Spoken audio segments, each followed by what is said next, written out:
Masalah pakan adalah salah satu masalah utama yang paling sering dihadapi para peternak.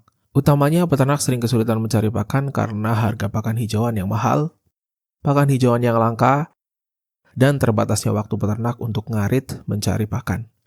Kami menawarkan satu solusi yang bisa digunakan para peternak ketika menghadapi masalah-masalah tersebut. Menurut kami, sedulur-sedulur peternak semua bisa menangani masalah ini dengan cara membuat silase. Tapi sebelumnya, izinkan kami untuk memperkenalkan diri terlebih dahulu. Assalamualaikum warahmatullahi wabarakatuh. Perkenalkan, nama saya Bayu dari Peternakan Pak Ruswoyo Pegumas yang berada di Desa Gumelar, Kabupaten Banyumas, Provinsi Jawa Tengah.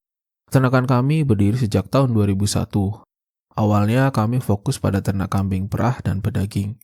Kemudian pada tahun 2019 kami mulai beternak domba. Peternakan kami merupakan anggota kelompok ternak peranakan Etawa Gumelar Banyumas atau yang sering disebut Pegumas, dan kami merupakan salah satu pusat pelatihan pertanian dan perdesaan swadaya atau P4S yang ada di Kabupaten Banyumas. Oke, langsung saja kita masuk ke pembahasan utama video ini. Kenapa kita perlu membuat silase? Dengan membuat silase, sedulur-sedulur semuanya bisa memiliki stok pakan melimpah yang mampu bertahan hingga berbulan-bulan.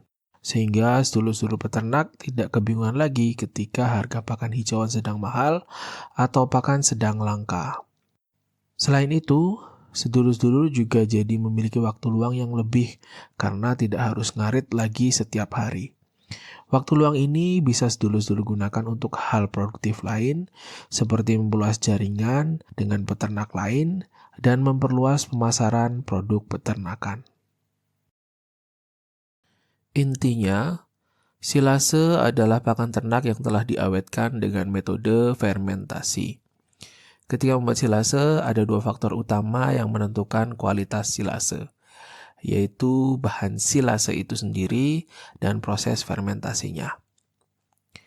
Jika silase dibuat dengan menggunakan pakan segar yang nutrisinya rendah, maka silase yang dihasilkan juga kualitasnya buruk. Sebaliknya, jika silase dibuat dengan menggunakan pakan segar yang nutrisinya tinggi, maka silase yang dihasilkan juga kualitasnya baik. Kemudian proses fermentasinya. Jika proses fermentasinya tidak bisa berjalan dengan optimal, maka silase yang dihasilkan kualitasnya buruk, atau bahkan pakan yang tadinya ingin kita awetkan justru malah membusuk. Satu kekurangan silase yang perlu kita ketahui adalah pakan hijauan segar yang dibuat menjadi silase, jumlah nutrisinya akan turun sekitar 10 sampai dengan 15% jika dibandingkan dengan pakan tersebut ketika masih segar. Pakan hijauan segar memang memiliki jumlah nutrisi yang lebih banyak jika dibandingkan dengan silase. Tapi hijauan segar umurnya tidak panjang karena mudah membusuk. Sedangkan silase, jumlah nutrisinya memang lebih kecil, tapi silase bisa awet hingga berbulan-bulan. Sebelum masuk ke pembahasan berikutnya, perlu sedulur-sedulur catat dan ketahui bahwa musuh utama dalam pembuatan silase adalah udara atau oksigen dan air. Kondisi kedap udara dan air atau kondisi anaerobik adalah kondisi yang wajib dipenuhi ketika membuat silase. Oke, berikutnya kita langsung masuk ke langkah-langkah membuat silase.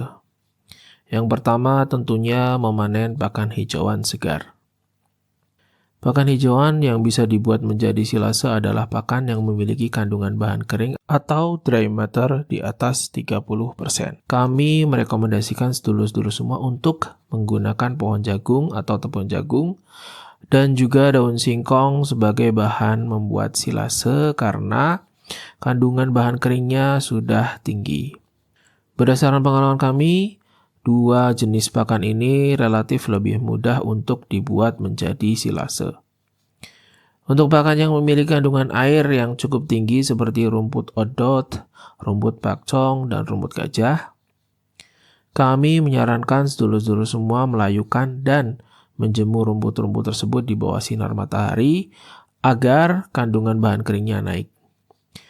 Jika kandungan air pada bahan silase terlalu tinggi, Proses fermentasinya jadi tidak optimal, dan silase yang dihasilkan juga tidak enak, kurang disukai hewan ternak, dan bahkan bisa membusuk. Berikutnya adalah memotong pakan hijauan menjadi kecil-kecil.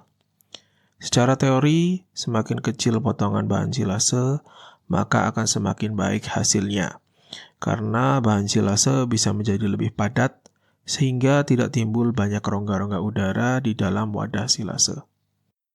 Peternakan kami sudah biasa menggunakan chopper untuk memotong bahan-bahan silase.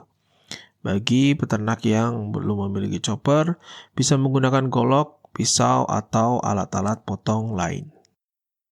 Berikutnya adalah memasukkan bahan silase dan memadatkan bahan silase ke dalam wadah fermentasi. Wadah fermentasi yang baik untuk membuat silase adalah wadah yang kedap air dan udara. Kondisi anaerobik menjadi penting karena bakteri-bakteri fermentasi, yaitu bakteri asam laktat yang ada pada bahan silase, baru akan bekerja ketika kondisi anaerobik sudah terpenuhi. Setelah sedulur-sedulur memasukkan bahan silase ke dalam wadah, bahan silase tersebut juga harus dipadatkan agar tidak timbul banyak rongga-rongga udara. Karena rongga-rongga udara yang timbul di dalam wadah silase akan menghambat dimulainya proses fermentasi. Berikutnya, menutup rapat wadah fermentasi serta menjaga kondisi kedap udara dan air atau kondisi anaerobik. Perlu diketahui bahwa jika timbul lubang pada wadah fermentasi, proses fermentasi menjadi tidak optimal dan bahan silase yang terkena udara akan membusuk. Semakin banyak lubang yang timbul, maka semakin banyak juga bahan silase yang akan terbuang karena membusuk. Oleh karena itu, kami menyarankan kepada sedulur-sedulur peternak semua untuk menggunakan drum plastik sebagai wadah fermentasi. Karena drum plastik memiliki ketahanan yang jauh lebih tinggi jika dibandingkan dengan kantong plastik biasa. Dan yang terakhir adalah memberikan silase ke hewan ternak. Hasil fermentasi yang baik ditandai dengan aroma harum silase, warna coklat keemasan pada silase, dan derajat keasaman yang rendah. Hewan ternak akan lahap menyantap silase yang berkualitas baik. Sebaliknya, jika proses fermentasi gagal, hewan ternak akan enggan menyantap hasil silase yang sudah dibuat. Indikasi proses fermentasi yang gagal adalah aroma silase yang tidak sedap, warna silase yang cenderung kehitaman, silase yang berair, dan silase terlihat membusuk. Setelah wadah fermentasi dibuka, sebaiknya pemberian silase kepada hewan ternak dilakukan selama 1 sampai dengan 3 hari sejak wadah dibuka agar kualitas silase tetap terjaga. Kami sudah menggunakan silase sebagai alternatif pakan ternak lebih dari 15 tahun dan alhamdulillah sejauh ini banyak manfaat yang telah kami nikmati. Alhamdulillah kebutuhan nutrisi pakan ternak kami selalu tercukupi dengan silase. Utamanya adalah kebutuhan zat karbohidrat untuk hewan ternak. Perlu dicatat bahwa kebutuhan-kebutuhan nutrisi lain seperti protein, vitamin, dan mineral pada hewan ternak harus tetap dipenuhi oleh sedulur-sedulur peternak meskipun kita sudah memberikan silase. Karena umumnya kandungan terbesar silase tepung jagung, daun singkong, rumput odot, rumput pacong, dan rumput gajah adalah zat karbohidrat. Demikian video ini kami buat. Apabila ada kata-kata yang salah, kami mohon maaf yang sebesar-besarnya. Dan bila ada yang ingin disampaikan, silakan dimasukkan ke kolom komentar di bawah. Terima kasih. Wassalamualaikum warahmatullahi wabarakatuh.